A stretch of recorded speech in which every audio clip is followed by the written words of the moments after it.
أما بعد أعوذ بالله من الشيطان الرجيم بسم الله الرحمن الرحيم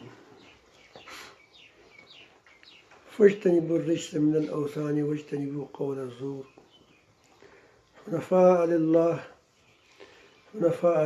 غير مشركين به ومن يشرك بالله فكأنما خر من السماء فتخطفه الطير أو تهوي به الريح في مكان سحيق ذلك ومن يعظم شعائر الله فإنها من تقوى صدق الله مولانا العظيم. درود شریف پڑھیے.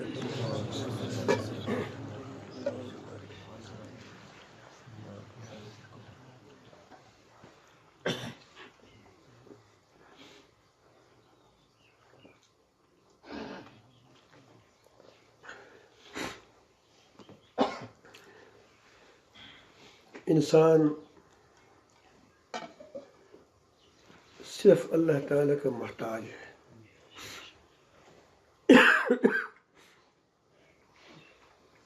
خواہ وہ سمجھے نہ سمجھے. بعض لوگ سمجھتے ہیں اور زیادہ لوگ نہیں سمجھتے.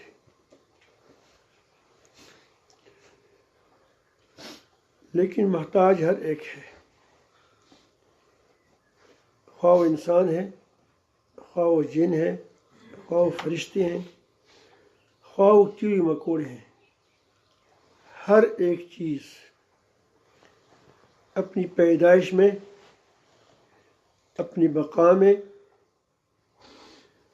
اور اس کو جو کچھ ملتا ہے غذا وغیرہ، اس میں وہ اللہ تعالیٰ کا محتاج ہے. ہوا کا محتاج ہے، پانی کا محتاج ہے، اور صلاحیتوں کا محتاج ہے، قوتوں کا محتاج ہے. ساری ہر چیز میں محتاج ہے اللہ تعالیٰ کا، لیکن جانتا نہیں ہے.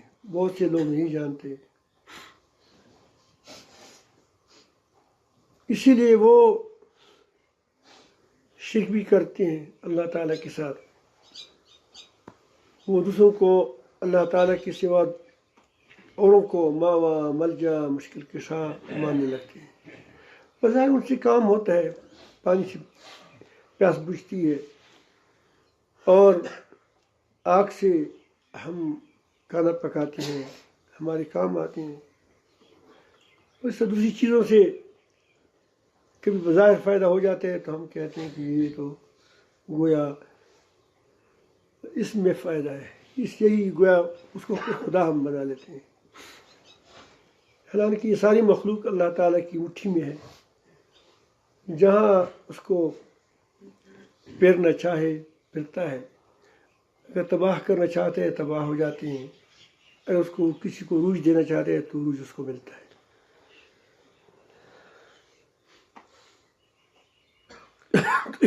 آیاتوں میں اللہ تعالیٰ جل جلالہ نے دو حقیقتوں کو بیان فرمایا ہے. ایک تو یہی حقیقت ہے کہ انسان کے لیے یہی بات زیبا ہے کہ وہ اللہ تعالیٰ کے سوا کسی کی طرف رخ نہ کرے، یکسو ہو کر اللہ تعالیٰ سے مانگیں، اس کی عبادت کریں، اس کے احکامات پر چلیں، اور بتوں کی نجاست سے اپنے آپ کو پاک رکھیں، اپنے دل کو بھی پاک رکھیں. آدمی کبھی کبھی بتوں کو تو نہیں مانتا، لیکن اس کے اندر بت ہوتے ہیں دل کے اندر، اس سے بھی آدمی فارغ ہو جائے. جس چیز سے تم نے امیدیں وابستہ کی ہے کہ بس یہ ہو جائے گا پھر میرا بات کام بن جائے گا، تو یہ گویا ایک درجے میں آپ کا خدا ہے. اگرچہ ہم اس پر کفر و شرک کا فتویٰ تو نہیں لگا سکتے، لیکن ایک گناہ ایک طرح آپ اس میں گویا آپ اس کو کچھ سمجھتے ہیں. تو اسی لیے پھر لوگ جھوٹ بولتے ہیں، جھوٹی گواہیں دیتی ہیں، جھوٹی باتیں کرتے ہیں. اب جھوٹ انسان بولتے ہیں اپنے مفاد کے لیے بولتا ہے، کسی پر بہتان باندھنا ہوتا ہے تو یا تو اپنی عزت دل ٹھنڈا کرنا ہوتا ہے یا اپنی عزت بڑھانی ہوتی ہے، مقصد ہوتا ہے، یا کوئی کرسی وغیرہ کی کوئی لالچ منصب کا ترتیب ہوتا ہے کہ اس کے پیچھے رہے، میں آگے رہوں تاکہ میں پاس ہو جاؤں اور وہ فیل ہو جائے اور مجھے کرسی مل جائے. یہ کسی نہ کوئی دنیا غرض ہوگی. تو اللہ تعالیٰ فرماتے ہیں کہ نہیں، ایسا نہیں. حنفاء للہ، خاص اللہ کی ہو کر رہو. تمہارا مأوا، تمہارا ملجا اللہ تعالیٰ ہے. اور اس بات کو یاد رکھو کہ انسان جب اپنی رب کی طرف رخ کرتا ہے تو انسانیت کی بلندیوں پر جا رہا ہے. ہر آن ہر گھڑی جب وہ اپنے دل کو اپنے رب کے ساتھ جوڑ لیتا ہے، گویا اس نے مضبوط کونڈا پکڑ لیا. اب وہ کونڈا پیچھے نیچے نہیں آئے گا، کونڈے اس کو اوپر لیتے جائے گا روحانی طور پر. اس کی روحانی قوتیں بلند ہوتی چلی جائیں گی. وہی بلندیوں کی، انسانیت کی بلندیوں پر جا رہا ہے. لیکن ایک خدا نہ خواستہ یہ کنڈا اس سے ہاتھ سے چھوٹ گیا تو پھر یہ نہیں کہ وہاں رک جائے گا، یہ پھر نیچے آئے گا. ایسا نہیں ہو سکتا کہ پھر وہ کہتی بس وہ یہ کوئی چشمہ ہے یہاں گر گیا تو میں یہاں ہاتھ رکھا. ایسا نہیں ہوگا، بلکہ کیا ہوگا، یہ نیچے آئے گا. تو جب یہ کنڈا نیچے آئے گا تو اللہ تعالیٰ فرماتے ہیں کہ ومن یشرک باللہ، یاد رکھو جس شخص نے اللہ تعالیٰ کے ساتھ کسی کو کسی چیز میں بھی شریک کیا، کسی طرح شریک کیا،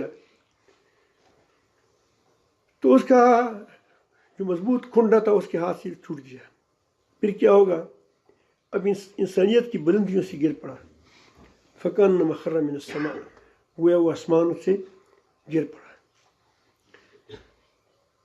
فَتَخْطَفُهُ الطَّيْرُ، پھر اسی پرندے کو چکھ لیتے ہیں. اب ظاہر ہے جب آدمی گر جاتے ہیں تو کہیں باز ہوگا، کوئی شکا ہوگا، کوئی اس کو چکھ لے گا. اور تَهْوِي بِهِ الرِّيحُ فِي مَكَانٍ صحیح، کیا کوئی ہوا آئے تو اس کو دور گڑوں میں پھینک دیں، گمراہی گڑوں میں پھینک دیں. مطلب ہے کہ آدمی تباہ ہو گیا، اس کی صلاحیتیں تباہ ہو گئی. اللہ تعالیٰ نے اس کو بہترین صلاحیتوں سے نوازا تھا، بہترین اس کے اندر قوتیں تھیں. اس قوتوں سے وہ پرواز کر کے بہت بلندیاں پر جا سکتا تھا، اللہ تعالیٰ کے قرب حاصل کر سکتا تھا، اور پھر دائمی جنتوں میں وہ جا سکتا تھا.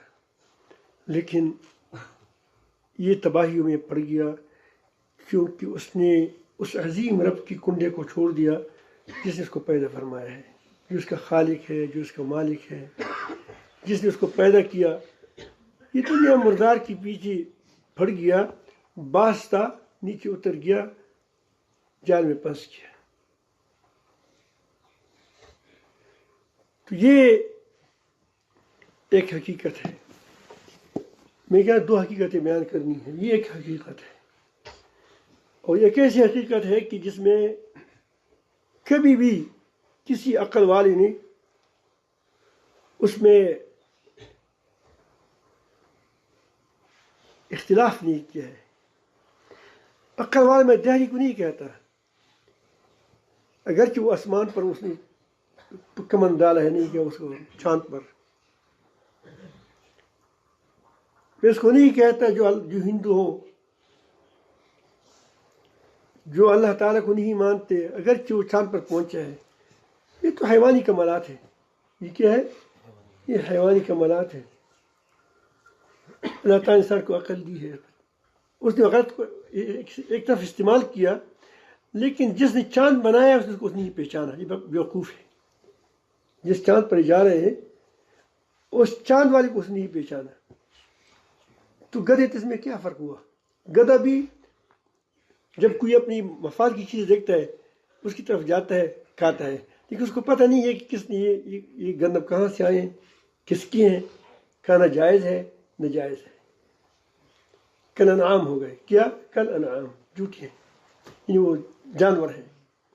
یہ کیوں جانور بن گیا؟ اس لیے کہ اس نے حقائق کو نہیں جانا. کیڑی مکوڑوں تک تو پہنچ گیا جرثومی تک کہ جرثومہ ہے اور اتنا وہ اتنی میں بہت باریک ہوتا ہے جو خوردبین میں دیکھا جاتا ہے اور اس کے اندر پوری صلاحیت موجود ہوتی ہے. اب یہ صلاحیت کس نے ڈال دی اس میں؟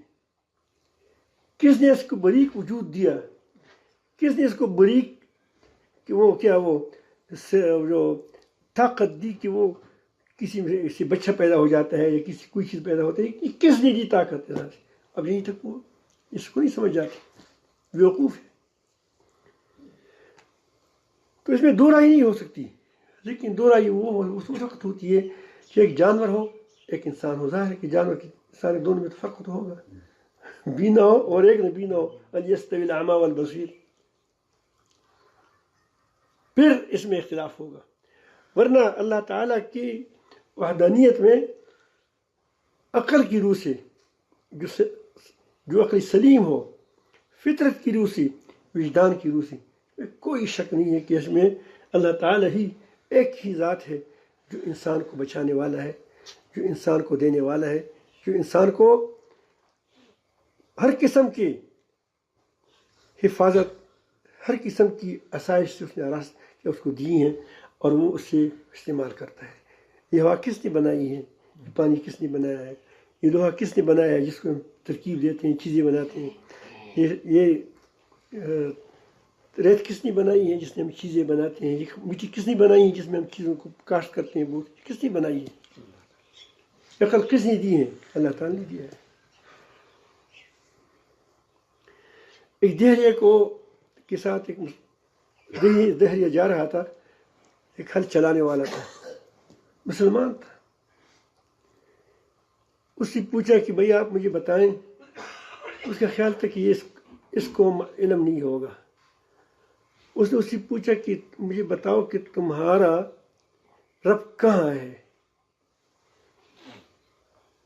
اس نے کہا کہ ہر جگہ ہے، جس مسلمان کی عادت ہوتی ہے. اس نے کہا کہ بتاؤ میری ناک میں بتاؤ کہ میری ناک میں اللہ کہاں ہے. ظاہر ہے کہ اس کا مطلب یہ تو نہیں ہوتا کہ اللہ تعالیٰ کسی کے اندر گھس گیا ہے. اس کی وہ حکمتیں، اس کی قدرتیں، اس کی طاقتیں، اس کی حکمتیں ہر جگہ نظر آتی ہے. تو انہوں نے اس نے کہا کہ انہوں نے جواب دیا، مسلمان نے، سادہ آدمی تھا. اس نے کہا کہ میرے رب نے یہ تمہاری آنکھ تمہارے چہرے پر بنا دی ہے، یہاں رکھی ہے. آپ اس کے لیے ایک اور جگہ ڈھونڈ لیں. جو آپ کے ساتھی ہیں، سائنسدان ہیں، جو دوست ہے، احباب ہے، جتنے ہیں، بس مجھے اپنے ہاتھ چلانے دو. کل تک آپ کو وہ ہے فکر ہے، 3 دن تک، 4 دن تک، ماہ تک، جتنا آپ مہلت لیتے ہو، آپ مجھے یہ بتائیں کہ اللہ تعالیٰ نے جہاں یہ تمہارے ناک رکھا ہے، یہ میرے رب نے رکھا ہے، تمہیں خود نہیں بنایا ہے. میں کہتا ہوں یہ رب نے بنایا ہے. اگر آپ کہتے ہیں کہ یہ اللہ ٹھپ ہے یا کوئی چیز ہے، آپ ایسا کریں کہ وہ تو اللہ ٹھپ ہے نا، اتفاقی چیز تو اتنی اچھی نہیں ہوتی، آپ اس کو اچھی کر دیں، اس سے اچھی جگہ پر رکھ دیں. ایک پتہ وہاں سے گر گیا اتفاقی طور پر، یہاں پڑ گیا، اسی سے آپ اچھی جگہ پر بھی آپ رکھ سکتے ہیں. یہ سارے انسان ہیں، آپ اپنے سوچ لیں. تو انہوں نے سوچا یار یہ کہاں رکھیں اس کو، سوچ میں پڑ گیا. وہ تو اپنا ہاتھ چلا رہا تھا، اب یہ سر اس طرح کیا ہے، اس کہاں رکھیں؟ پیچھے رکھیں تو بدبو آئے، بال کے نیچے رکھیں، سر پر رکھیں، کوئی چیز مناسب نہیں رہی. پھر سوچا کہ یہ جس نے رکھی ہے نا وہ بڑا ذہین، بڑا حکیم ہے، کیونکہ یہ چوکیدار ہے، سونگنے والا ہے. یہ کیا ہے؟ چوکیدار ہے، سونگنے والا ہے. تو جب اگر ایک آدمی کو پخانا اور حلوہ رکھا جائے، اندھا ہو، تو اس کو کیسے پہچانے گا؟ وہ جب پہلے ہاتھ ڈالے گا تو پہلا تو پتہ نہیں چلے گا کوئی کہے یار بکاؤ، لیکن جو ہی ایسا کرے گا تو کون سنتری کون ہے، ناک سنتری ہے، چوکیدار ہے، یہ تو بدبودار ہے، تو کر دے گا، کھائے گا بھی نہیں، یہاں تک نہیں لائے گا، کیونکہ چوکیدار کہاں کھڑا ہوتا ہے؟ دروازے پر چوکیدار کھڑا ہے، اس نے روک لیا، مت جاؤ، خطرناک چیز ہے۔ حسن کا حسن اور مناسب کی مناسب جگہ۔ اب مجھے بتائیں، بہرحال میں عرض کرتا ہوں کہ یہ اس میں دو رائے نہیں ہو سکتی، جو دو رائے کرتے ہیں وہ بیوقوف ہوتا ہے، وہ پاگل ہوتا ہے، ایک حقیقت ہے۔ دوسری حقیقت یہ ہے کہ اللہ تعالیٰ جل جلالہ نظر نہیں آتا، یہ ہماری آنکھیں اس قابل نہیں ہے کہ اس کو دیکھ سکیں۔ بہت سی چیزیں ہیں کہ ہماری آنکھ کسی کی دیکھنے سے قاصر ہے، اس کا مطلب یہ نہیں کہ وہ ہے نہیں۔ جرثومی ہے جس کو یہ ڈاکٹر کہتے ہیں کہ اگر آپ خوردبین لگائیں تو کیا ہو جائے گا، تم اس میں نظر آئے گا، ہم اس کو نہیں دیکھتے، عام آدمی نہیں دیکھتا ہے، خاص آدمی دیکھتا ہے۔ پھر جرثومہ کیسی بنا ہے، کس طرح بنا ہے، اس کو وہ بھی پھر نہیں جانتے۔ اللہ تعالیٰ جل جلالہ یہ ہماری آنکھوں کا نقص ہے۔ کس کا نقص ہے؟ آنکھ کا نقص ہے۔ وہ اتنے عظیم رب ہے کہ اس کو ہم دیکھ نہیں سکتے، یا تو دیکھو الابصار، آنکھ اس کو ہے لیکن آنکھ اس کو نہیں دیکھ سکتی۔ اب اس کی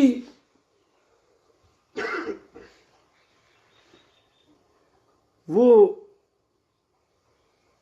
جو نشانیاں ہیں اس کی تعظیم کرنے، کس کی تعظیم ہے؟ اللہ تعالیٰ کی تعظیم ہے۔ ایک عبادت ہے، ایک تعظیم ہے، دونوں میں فرق ہے۔ ادب ہے، تعظیم ہے، ہم باپ کی بھی کرتے ہیں، بچت کی بھی کرتے ہیں۔ ایک عبادت ہے کہ اللہ تعالیٰ سے اس سے مانگنا ہو، اس کو پکارنا ہو، اس کو عمل مانگنا ہو، ماننا ہو۔ دیکھو کعبے پہ ہم جاتے ہیں، کتنے تعظیم، کتنے ہم کرتے ہیں، لیکن کبھی کسی نے کہا تھا کہ ایک کعبے مجھے دے دو، جب کعبے کے ساتھ سینے لگاتے پھر کیا کہتے ہیں؟ یا اللہ تیرے گھر پہ آئے ہیں۔ تو تعظیم اور چیز ہے اور عبادت اور چیز ہے۔ تو جو تعظیم نہیں کرتا اللہ تعالیٰ کی شاعر کی، دراصل اس کی دل میں اللہ تعالیٰ کی تعظیم نہیں ہے، یہ ایک حقیقت ہے۔ آدمی کتنے دعویٰ کرے کہ مجھے اللہ وہ نبی کریم صلی اللہ علیہ وسلم سے محبت ہے، یہ ہے وہ ہے، لیکن ان کو صحابہ کرام سے محبت نہیں ہے، تو کیا ہے؟ یہ جھوٹ ہے۔ محبوب کا محبوب ہوتا ہے۔ آدمی کتنے دعویٰ کرے کہ مجھے اللہ تعالیٰ سے محبت ہے، میں تعظیم کرتا ہوں اللہ تعالیٰ کی، لیکن اللہ تعالیٰ جل جلالہ اعوذ باللہ کوئی شاہتیر تو نہیں، ایک طرح کوئی ہے وہاں، کوئی انسان ہے کہ کھڑا ہو کیا بس اب بھی مل گیا مجھے، بات سمجھ آئی؟ وہ تو عظیم ذات ہے، اس کی نشانیوں سے کی تعظیم کرنا کیا ہے؟ وہ اللہ تعالیٰ کی تعظیم ہے۔ اب یہاں پاکستان کے اندر آپ دیکھیں، وہاں جھنڈے لگی ہوئی ہیں سفارت خانوں کے، کوئی لندن کا جھنڈا ہے، کوئی وہ سعودی عرب کا جھنڈا ہے، کوئی کس کا ہے، کوئی قطر کا ہے۔ اب جھنڈے کو ہم جب جلاتے ہیں، جھنڈے کو، تو لوگ کیا کہتے ہیں؟ لوگ کہتے ہیں کہ اس نے فلان بادشاہی کی بے عزتی کی، کیونکہ اس کی وہ علامت ہے۔ کیا ہے؟ اس کی علامت ہے۔ ہمارے جھنڈے کو جلا دیا، اوہو بہت بڑا غلط کام کیا۔ اگر اس کی نمائندے کو بے عزتی کی جائے پھر کیا ہوگا؟ پھر تو طوفان اٹھائے گا وہ ملک، وہ قوم طوفان اٹھائے گا کہ اس نے میرے نمائندے کو کیا کیا، اس کو تحقیر کی، اس نے تذلیل کی۔ دراصل مجھے کہتا ہے، ہمارے ہاں تو پٹھان لوگ جو ہیں یہ تو بڑی کتوں کی بڑی کیا ہوتے ہیں اس کے، چونکہ وہ دیہاتی لوگ ہوتے ہیں نا، تو اس کو کتے بھی بڑی پیارے ہوتے ہیں، کیونکہ وہ انگریز والا کتا نہیں، یہ وہ مویشیوں کے کتے ہوتے ہیں، مویشیوں کے. تو وہ جب اس کو کتے کو تم قصدن ایک تو غلطی سی مارنا ہے نا، جب آپ اس کو قصدن ایک پتھر مارو گے تو کہتے ہیں ہمارے یہاں محاورہ ہے چسپائے والا چشتان شرموا، کتے کو مارو اور شاید کیا اس کی جو مالک ہو نا اس کو عار دلاؤ کہ دیکھو یہ تو کتا ہے گھر کا، اور جو اللہ رب العالمین کا سفیر ہو، نمائندہ ہو، سفیر بھی نمائندہ ہو پورا مرضیات کا، اس کی تعظیم کرنا کتنی بڑی بات ہوگی. تو اللہ تعالیٰ نے فرمایا اس دوسری حقیقت کو بیان فرماتے کہ بات یہی ہے جو بیان ہوئی پہلے، وَمَن يُعَظِّمْ شَعَائِرَ اللَّهِ فَإِنَّهَا مِن تَقْوَى الْقُلُوبِ، جو شخص اللہ تعالیٰ کی نامزد چیزوں کی تعظیم کرتا ہے اس کی دل کی پرہیزگاری ہے، اس کے دل کے اندر اللہ تعالیٰ کی محبت ہے، عشق ہے، عظمت ہے. اس وجہ سے جب اس کی علامت والی چیز آ جاتی ہے تو فوراً اس کی تعظیم کرتا ہے. آپ نے سنا ہوگا کہ مجنون وہ لیلے پر عاشق تھا، وہ لیلہ تو مل نہیں رہی تھی، تو اس کو کیا اس کتے کے پر بھی اس نے کیا مانگا کر دیا. اس کی گلیاں بھی اچھی لگتی ہیں اس کو، اس کی کوچے اچھی لگتی ہیں. کیوں اچھی لگتی ہیں؟ کیونکہ وہ اس کے آثار ہیں. کیا یہ ہمارے محبوب کے آثار ہیں. یہ دراصل محبت کس سے ہوتی ہے؟ اللہ تعالیٰ سے ہوتی ہے. لیکن چونکہ اللہ تعالیٰ جل جلالہ نظر نہیں آتے تو وہ کیا کرتا ہے؟ احرام باندھ کر کے اللہ کی گرد کیا گھر کے اندر دیوانہ پھرتا ہے.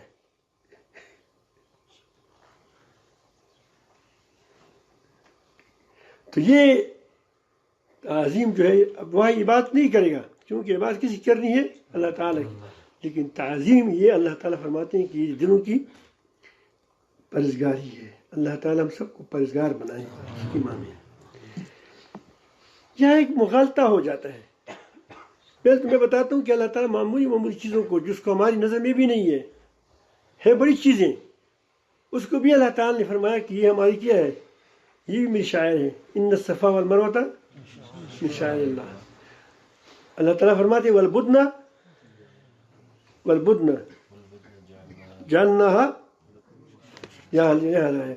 والبدن جعلناها لکم من شعائر اللہ، اور ہم نے تمہارے لیے قربانی کی اونٹ کو بھی اللہ کی نشانی میں سے بنا دیا ہے، وہ بھی اللہ کی نشانی میں سے ہے. پیغمبر تو پیغمبر ہوتا ہے. ایک بار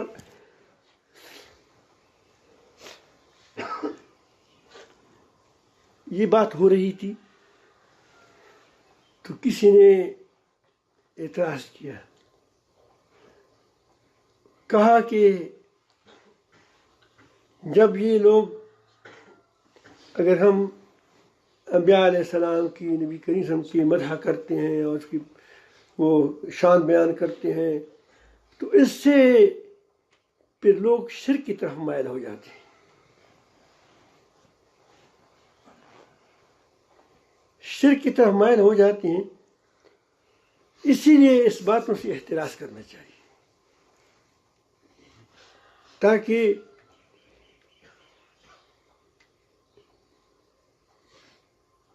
لوگ شرک کے خباثت سے بچتے رہیں. بہت بڑی بات ہے. تو اس کو عرض کیا گیا، اس کو بتایا گیا کہ بھائی اللہ تعالیٰ جل جلالہ خود فرماتے ہیں کہ نبی کریم کی تعظیم کرو، خود فرماتے ہیں. وہ تو کہتے ہیں کہ اس شاعر اللہ کی بھی تعظیم کرو. پیغمبر تو بہت بڑی بات ہے. اللہ تعالیٰ خود فرماتے ہیں لا ترفعوا صوتکم فوق صوت النبی، اتنا تعظیم کرو اس کو کہ اپنی آوازوں کو بھی اس کی آواز کی اونچی نہ کرو. اور اگر اونچی کرو گے تو کیا ہو جائے گا؟ خطرہ ہے کہ تمہارا ایمان کیا ہو جائے گا؟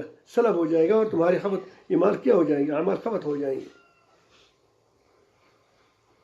اللہ تعالیٰ تو یہ فرماتا ہے، اللہ تعالیٰ تو یہ فرماتے ہیں کہ تمام محبوبات کو ذکر کر کے اپنی محبت کے ساتھ رسول کی محبت کو لگا لیا۔ احب من اللہ و رسولی و جہاد فی سبیلی فتربصوا حتی، پھر تو اس پر اللہ تعالیٰ نے عذاب کی دھمکی دی ہے۔ تو محبت کیسی پیدا ہوگی اگر ہم اس کی شان بیان نہیں کریں گے، اس کی اخلاق بیان نہیں کریں گے، اس کی کمالات بیان نہیں کریں گے تو محبت کیسی پیدا ہوگی؟ محبت تو مطلوب شرعی ہے۔ کیا ہے مطلوبی؟ نبی کریم صلی اللہ علیہ وسلم نے خود فرمایا ہے، صلی اللہ علیہ وسلم نے فرمایا کہ لا یؤمن احدکم، تم میں سے کوئی آدمی مومن نہیں ہو سکتا حتی اکون احب الیہ، حتیٰ کہ میں اس کو محبوب ہو جاؤں، من والدہ، اس کے باپ سے، وولدہ، اور اس کی اولاد سے، والناس اجمعین، تمام لوگوں سے۔ یہ تو اللہ تعالیٰ نے فرمایا۔ اب کیسے ہو گئی؟ آپ کی نزدیک اپنے شیخ کی تعریف اچھی لگتی ہے، آپ کو اپنے استاد کی تعریف اچھی لگتی ہے، اس پر تمہاری زبان ہی نہیں تکتی، دوسروں کے نعرے لگا کر زندہ باد زندہ باد، جی جی فلان جی، اس پر تمہارا کوئی کیا مزہ آتا ہے؟ صرف نبی کریم صلی اللہ علیہ وسلم کے نام کو سن کر تم کو کیا ہو جاتی ہے؟ چڑ ہو جاتی ہے۔ اس سے کیا ہم محسوس کریں گے، کیا سمجھیں گے؟ یہی مطلب ہے کہ تم کو دراصل نبی کریم صلی اللہ علیہ وسلم سے محبت نہیں ہے بلکہ بغض ہے، اوپر سے لبادہ ڈالا ہے۔ پھر سے عرض کیا گیا کہ بھئی آپ اس میں غلط فہمی پر ہے۔ سب سے دنیا میں زیادہ شرک کس کے ساتھ ہوا ہے؟ اہل کتاب میں سے، ایک تو ہندو ہے، جو ہے کتاب ہے، اس میں سب سے زیادہ شرک کس کی ہوا ہے؟ کس کے ساتھ؟ عیسیٰ کے ساتھ۔ جزاکم اللہ خیر۔ عیسیٰ علیہ السلام کے ساتھ ایسا شرک ہوا کہ اس کو اللہ تعالیٰ کا بیٹا بنا دیا، اس کو اللہ خدا بنا دیا گیا، اس کی ماں کو بھی خدا بنا دیا گیا۔ یہ بڑی لمبا چوڑا قصہ اس نے بنا دیا ہے۔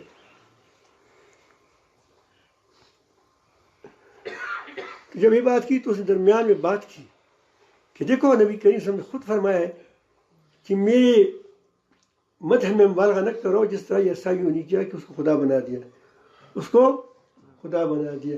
میں نے اس کو کہا کہ بھائی ہم یہی کہتے ہیں کہ اتنا مت کرو کہ خدا بناؤ، لیکن خدا نیچے تو کہو، تم تو خدا کی نیچے نہیں مانتے، اس کو خدا مت بناؤ، ہم یہی تو کہتے ہیں کہ اتنا مبالغہ نہ کرو کہ میں خدا کا بندہ ہوں، مجھے خدا کا بیٹا نہ بناؤ۔ تو کبھی مسلمان ایسا کیا ہے کس نے؟ نہیں۔ یہ مغالطے ہیں، سارے مغالطے دیتے ہیں۔ مقصد کیا ہوتا ہے؟ میں بتاتا ہوں کہ آج کل ایسے عجیب لوگ پیدا ہو گئے کہ وہ یا تو قصدن تو نہیں، مگر ان لوگوں کے ہاتھ چڑھ چکے ہیں جنہوں نے لندن کے اس جنگل میں تربیت حاصل کی ہے کہ اس کو مسلمانوں کا لباس پہنایا جاتا ہے، مسلمانوں کی کیا وہ کردار بتایا جاتا ہے، وہاں باقاعدہ حدیث پڑھائی جاتی ہے۔ ہوتا کیا ہے؟ کافر ہوتا ہے۔ یہودیوں کی بڑا پلاننگ ہے یہ، اور پھر اسی لوگوں کو بیچ کر کے یہاں کیا ہوتا ہے؟ ریمان ڈریس وغیرہ کی شکل میں جاسوسی وغیرہ کرتے ہیں، یہاں ترتیب بناتے ہیں، پھر اس سے لوگ متاثر ہوتے ہیں، اور وہ نبی کریم صلی اللہ علیہ وسلم کی بغض دل میں ڈالتا ہے۔ اور یہ ایسی حقیقت ہے کہ اب یہ چپی نہیں رہی۔ پہلے تو بات چپی تھی، اب کیا ہے؟ اب چپی نہیں رہی۔ اب وہ اسلام کے نام پر ہوں گے لیکن کیا ہوں گے؟ اندر سے کافر ہوں گے۔ اور یہاں ہمارے جو بیوقوف لوگ ہیں اس کو پڑھ لیتے ہیں تو کیا ہو جاتا ہے؟ اس کا وہ ذہن بن جاتا ہے۔ وہ مسلمان ہوتے ہیں لیکن کیا ہوتا ہے؟ وہ طویلات کرتے ہیں، وہ تو خبیث ہوتے ہیں۔ یہ کیا ہوتا ہے؟ یہ بیچارہ بیوقوفی کی وجہ سے اس کی گرداب میں چلا جاتا ہے. تو جب یہ بات ہوئی بہرحال اس کو میں نے عرض کیا کہ جب سب سے زیادہ شرک سی ہوا ہے تو سب سے دنیا میں شرک سے بچانے والا کون ہے جو سب سے زیادہ شرک سے لوگوں کو بچاتا ہے؟ پہلے نمبر پر تو اللہ تعالیٰ ہی ہے، کیونکہ وہ بتاتا ہے کہ لا تشرکوا به الا شیئا، اللہ کے ساتھ شرک پیدا مت کرو، واعبدوا اللہ ولا تشرکوا به شیئا، وہی کہتا ہے، وہ اللہ تعالیٰ کا کلام ہے. اور پھر یہ قرآن مجید ہے، قرآن مجید اللہ تعالیٰ کا کلام ہے. اس قرآن مجید پر کس پر نازل ہوا؟ نبی کریم صلی اللہ علیہ وسلم.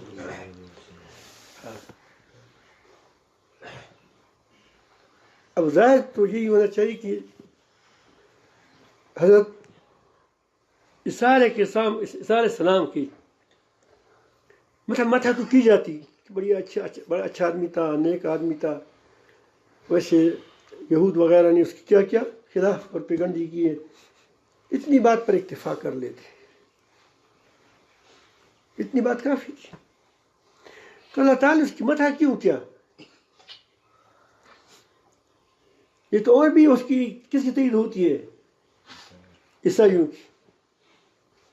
لیکن اللہ تعالیٰ جل جلالہ ایک طرف اگر یہ چاہتا ہے کہ آدمی خالص اب میرا بندہ بنے تاکہ ان کو اپنا فائدہ ہو جائے. کس کا فائدہ ہو جائے؟ فائدہ ہو جائے. دوسری طرف اس کو معلوم ہے، وہ جانتے ہیں، رب ہے، کہ اگر اس کو ہمارے بندوں سے محبت نہیں ہوگی جو میرے بندے ہیں تو ہم تک پہنچ نہیں پائیں گے. راستے میں شیطان مارے گا اس کا راستہ.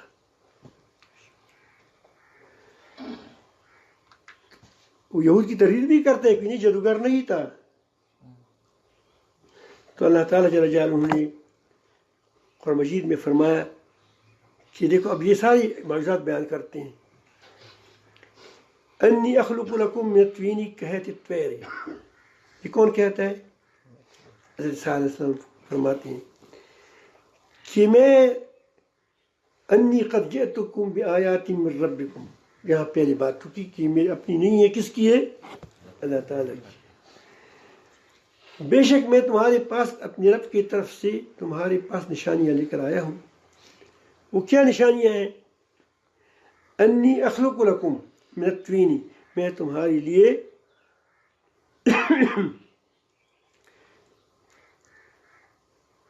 میں الطین کہیۃ الطیر، میں پرندے کی شکل کی صورت میں آپ کو کیا مٹی سی پرندے کی صورتیں بناتا ہوں. فانفخ فیہ، پھر میں اس میں پھونکوں گا. فیکون طیرا، تو پھر وہ پرندہ بن جائے گا. اب اس سے بڑی اگر کسی کے ساتھ ابھی کوئی بنائے پنجاب میں تو لوگ اس کے پیچھے پڑ جائیں گے. یا تو پھر بھی لوگ کہیں گے جادوگر ہے، وہاں تو کہتے ہیں بس صحیح جی مل گیا.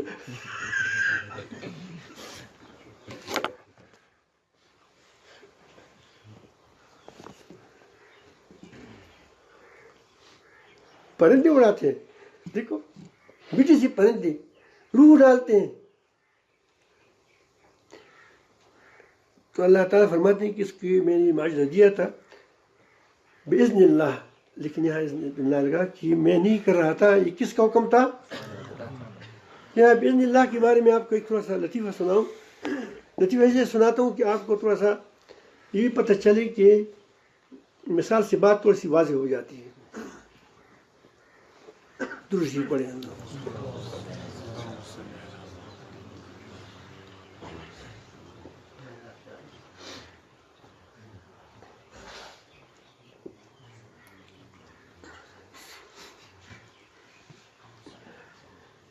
پیر مصطفیٰ شاہ صاحب رحمۃ اللہ علیہ کا ایک بیٹا ہے، اس کا نام معاذ ہے. ابھی ڈاکٹر بن گیا ہے دانتوں کا. بڑا دلچسپ آدمی ہے، ذہین بھی بہت ہے. تو میرے ساتھ وہ والد صاحب نے چھوڑا تھا کہ آپ کے ساتھ بچا تھا کہ آپ کے ساتھ یہ دیہاتوں میں یہ رہے تاکہ مضبوط ہو جائے. دیہاتی لوگ تھوڑا سا کیا ہوتے ہیں، وہ زیادہ نعمتوں میں نہیں پلتے، تو کیا ہو تھوڑا سا جفاکش ہوتے ہیں. تو ہمارے ساتھ یہاں رہتا تھا، پھر بڑا ہو گیا پھر بھی آتے رہے.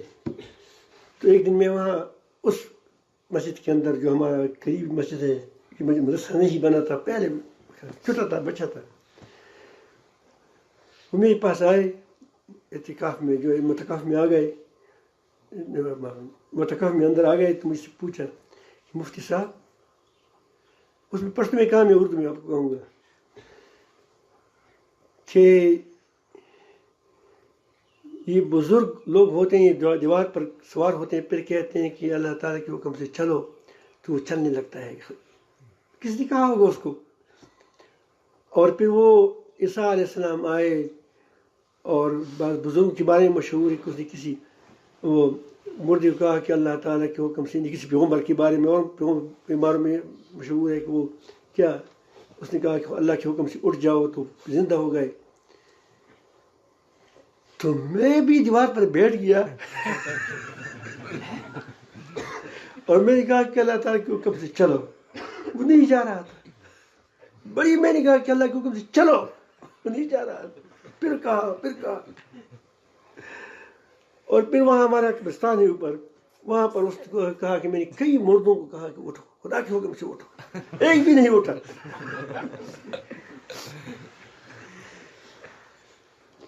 میں نے کہا کہ وہ تو کہتے کہ اللہ کے حکم سے اٹھو. انہوں نے کہا کہ میں نے بھی کہا تھا، بچا تھا. میں نے کہا کہ وہ سچ مچ کہا تھا، آپ جھوٹ بولتے ہو.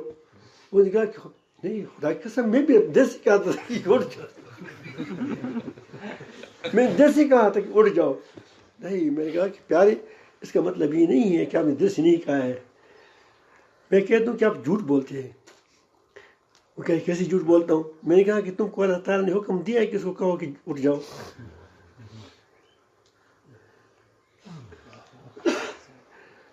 اس نے کہا کہ اس طرح وہ تو خدا سے اللہ تعالیٰ نے خدا نہ دیے، مجھے تو اللہ تعالیٰ سے نہیں فرمایا. تو میں نے کہا کہ آپ اس کو کیوں کہا کہ خدا کے حکم سے چلو؟ تم اس کو جھوٹ بولا. اچھا کہ تم پر تندر نہیں آیا اوپر سے.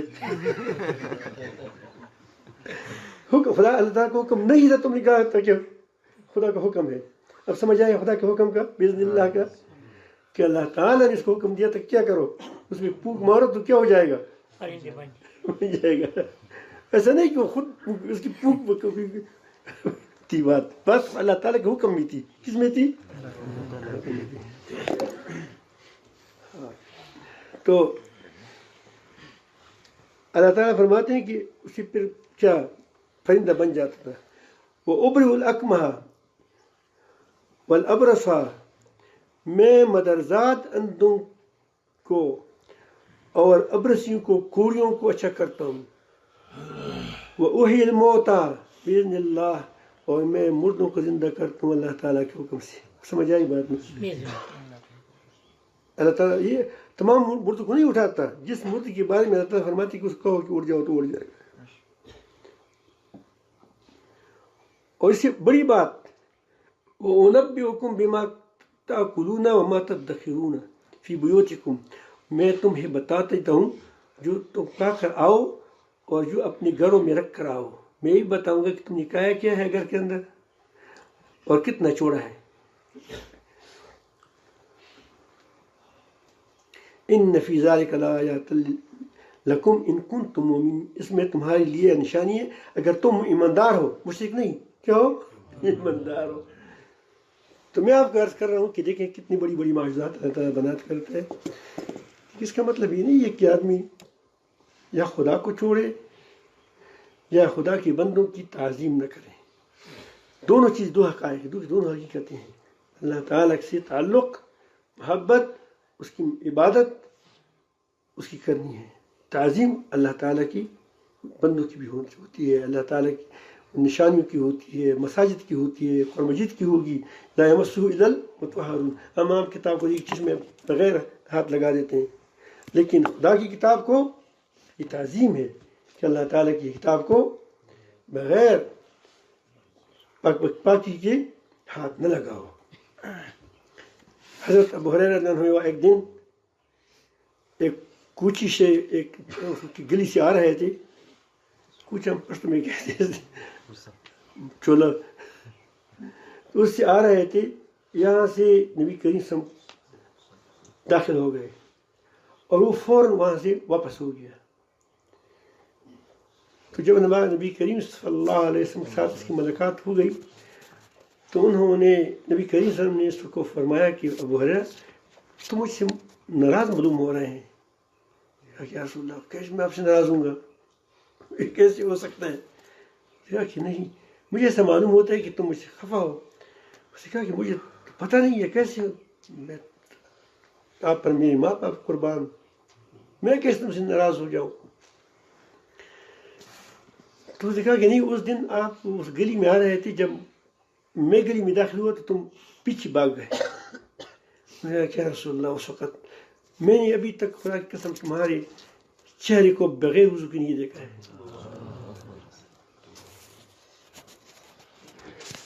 لیکن اس وقت میرا وضو نہیں تھا. تو یہ ادب ہے. کیا ہے؟ یہ ادب ہے.